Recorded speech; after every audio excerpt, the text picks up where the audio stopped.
make buying decisions as logically as we think we do? A lot of us, especially those of us with engineering or technical backgrounds, we like to think we're completely logical in our decision making. There's no emotion or instinct in our judgment. We weigh up the options and we make decisions based on facts. But is that really true? Unfortunately not. While most decisions that we make have a degree of logic in them, and some decisions we make might actually be very logically based, we all make decisions with illogical elements in them. And one of those, a big one, is about trust. Do you trust the seller that you're buying from?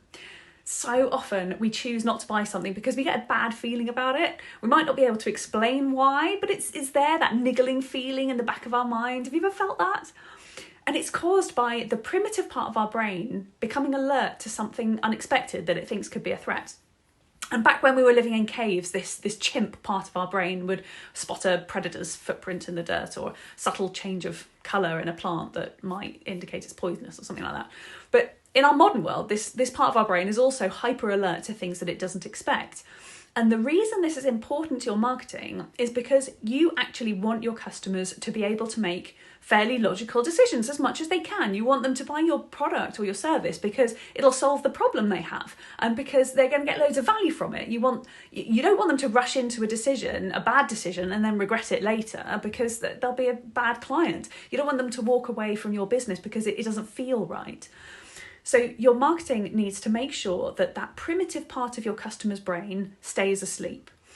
So what kind of things wake up the chimp part of our brain? Well, its purpose is to alert us to danger, but in the modern world, it has a tendency to overreact and become alert to anything that we're not expecting. So inconsistency in your branding or your tone of voice can wake up your chimp. Now, I get really picky about the colours and fonts that we use in our marketing because if we use the wrong shade of red, then you might not consciously notice it, but somewhere deep in your brain, your chimp will notice and it'll plant a seed of doubt in your mind. Are they the real deal? She claims to deliver really high quality work, but this looks different to what I was expecting. Is she actually quite sloppy? Is she unprofessional?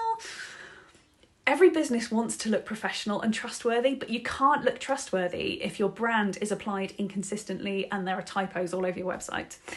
And this is why attention to detail is so important in marketing. I know that I annoy my team with my nitpicking about details, but this is because that tiny typo might plant a seed of doubt in my prospective client's mind, and that doubt might cause them eventually to choose not to buy. Now, it's really important to say here that there are plenty of things in marketing that you can get away with doing at an 80% good enough kind of level. You don't need to waste time achieving perfection, but brand consistency is not one of those things. If you need help with your brand strategy and how to apply it consistently across your marketing, do let me know. I'm happy to review it with you and see if there's anything that you can improve. And remember to subscribe and click the little bell so that you get notified when I post my next video.